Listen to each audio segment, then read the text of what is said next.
Hello friends, मैं आ रहा हूँ आज आपके लिए कॉल्स इन एरियर और कॉल्स इन एडवांस को एक्सप्लेन करने के लिए। इससे पहले वीडियोस में मैंने आपको कंपनी अकाउंट्स की टोटल डिटेल आपको एक्सप्लेन की। 2-3 इलस्ट्रेशंस के थ्रू मैंने क्वेश्चन समझाने की बताई कि किस तरह से क्वेश्चंस कर सकते हैं। Under subscription, over subscription, optimum subscription, इन सबको किस तरह से फीड करना है। कॉल्स इन एरियर को किस तरह से हम रिसीट वाली एंट्री में एडजस्ट करते हैं, ये भी मैंने आपको बताया था। आज हम दूसरे तरीके से कॉल्स इन एरियर को पढ़ेंगे कि किस तरीके से हम इसकी अगर चाहें तो अलग से किस तरह से एंट्री पास कर सकते हैं। इसके अलावा इसमें हम पढ़ेंगे कॉल्स इन एडवांस के बारे में। वैसे तो ओवर सब्सक्रिप्शन के अंदर जो एक्स्ट्रा पैसा आता है उसे भी हम कॉल्स इन एडवांस कह सकते हैं, लेकिन कंपनी का जो रूल्स हैं यानी कंपनीज एक्ट 2013 और कंपनीज एक्ट 1956 दोनों ने ही, अगर आप कोई भी शेयर होल्डर्स यानी कि अगर कुछ पैसा एडवांस देता है तो उस पैसे पर कंपनी को इंटरेस्ट पे करना होगा अपने जो शेयर होल्डर्स हैं। इसके अलावा यदि कोई शेयर होल्डर किसी कॉल को एरियर करता है और बाद में उसके पैसे को लेट देता है तो उसके लिए भी उसको इंटरेस्ट पे करना होता है। तो ये इंटरेस्ट है ये अकॉर्डिंग टू टेबल एक्सप्लेन किया गया है। तो मैं आपको जरा बता दूं एक बार इंटरेस्ट की रेट भी कि कॉल्स इन एरियर पर जो इंटरेस्ट की रेट है वो है 5 और 10, जबकि कॉल्स इन एडवांस पर है यही रेट 6 और 12। ये टेबल बी के अकॉर्डिंग है और ये टेबल एफ के अकॉर्डिंग है।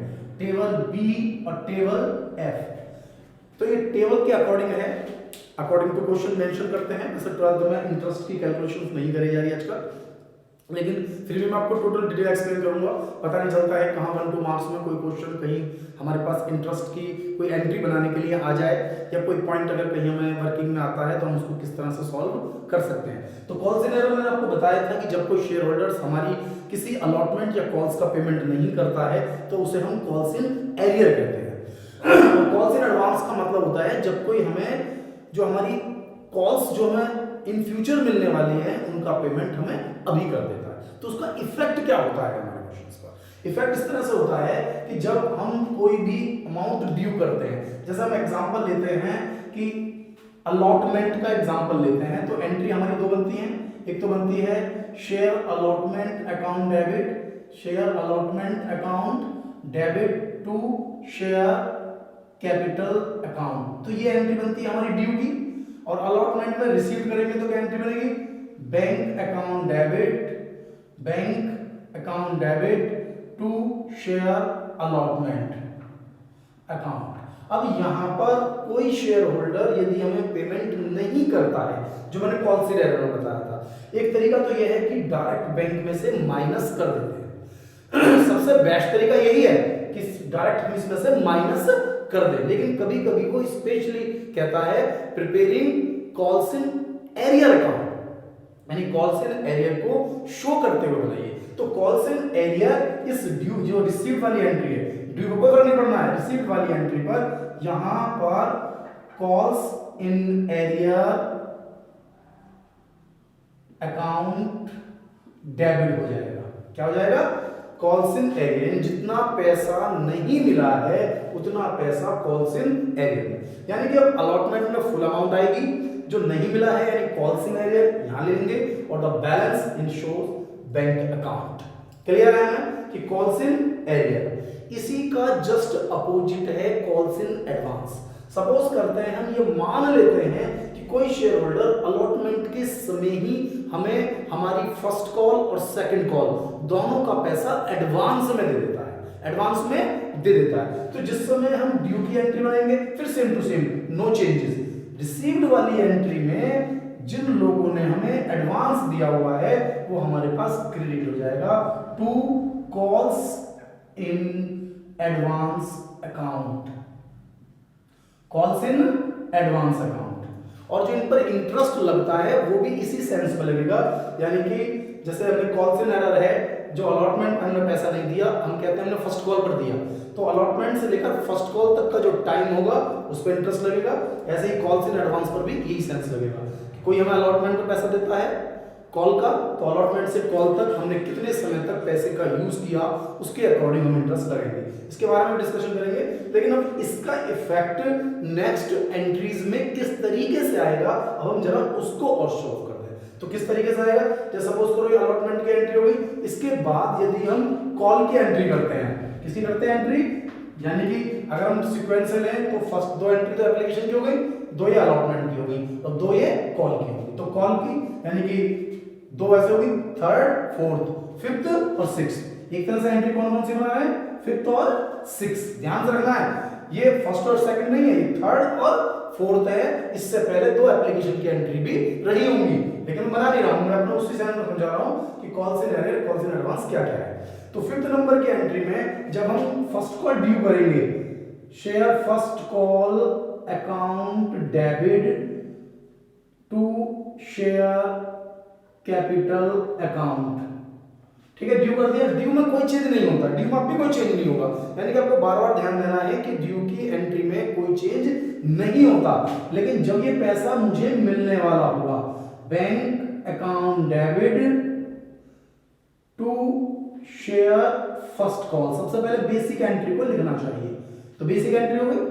अब ये जो कॉल्स इन एडवांस मुझे मिला था, ये जो कॉल्स इन एडवांस मुझे मिला था, इसके लिए कुछ पैसा तो फर्स्ट कॉल का था, तो जितना पैसा इसमें से फर्स्ट कॉल से रिलेटेड था, ये calls in advance first call पर जाकर उतना कम हो जाएगा। यानी उतने पैसे हम यहाँ पर कॉल्स इन एडवांस के नाम से, कॉल्स इन एडवांस्ड के नाम से डेबिट कर देंगे। समझना मेरी बात के लिए?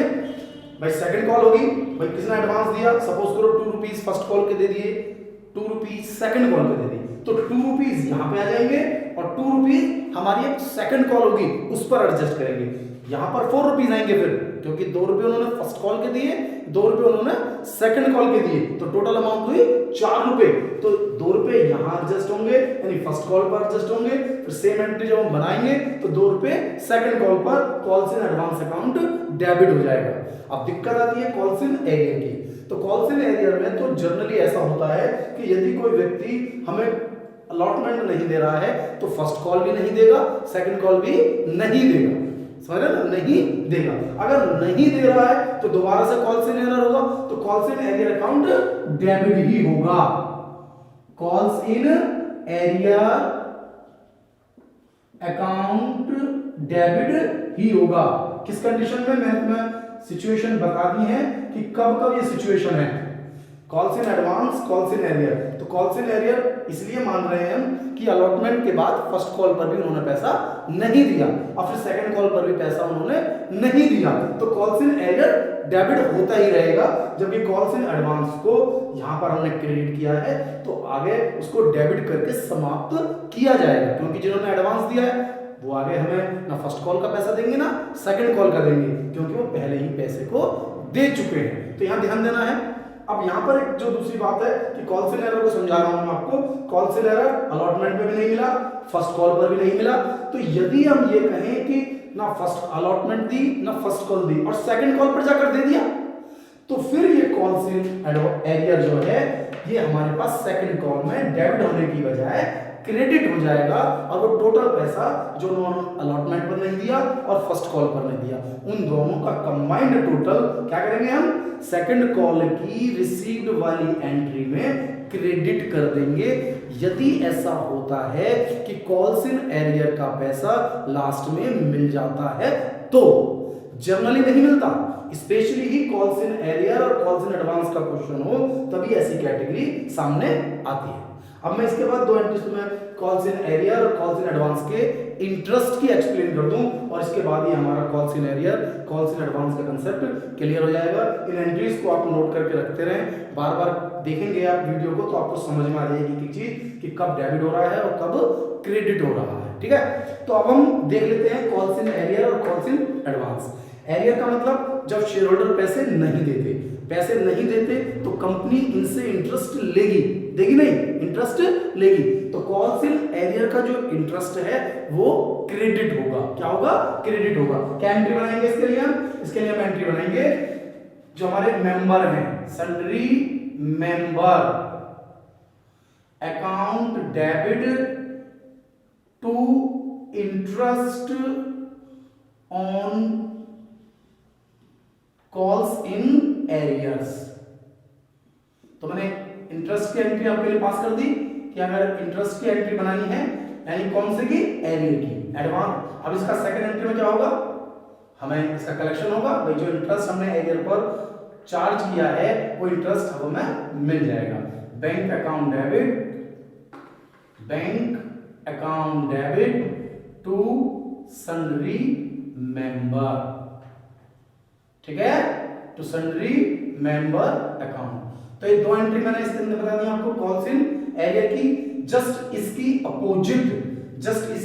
अपोजिट, यानी क्या एंट्री बनेगी, interest on calls in advanced account debit to sundry member, क्योंकि एडवांस का ब्याज हमें देना है, और इसके बाद sundry member account debit to bank, और हम इनका पैसा ही ना दे देंगे। तो कॉल्स इन एडवांस और कॉल्स इन एरियर दोनों को आप तरीके से समझिए कि sundry member to calls in arrear और bank account debit to sundry member, सब बराबर। Interest on calls in advance debit to sundry member और sundry member account debit to bank. Interest की रेट मैंने बता दी है, ये मैक्सिमम रेट है टेबल बी और टेबल एफ के अकॉर्डिंग। तो आपको ये हमारी वीडियो कैसी लगी, इसके लिए आप मुझे कमेंट बॉक्स में कमेंट करके बताएं, और मेरी वीडियो को लाइक करें, शेयर करें, सब्सक्राइब करें, और अगर आप मेरी को लेटेस्ट कोई मिस ना हो आपकी वीडियो, तो इसलिए आप मुझे आइकन पर सॉरी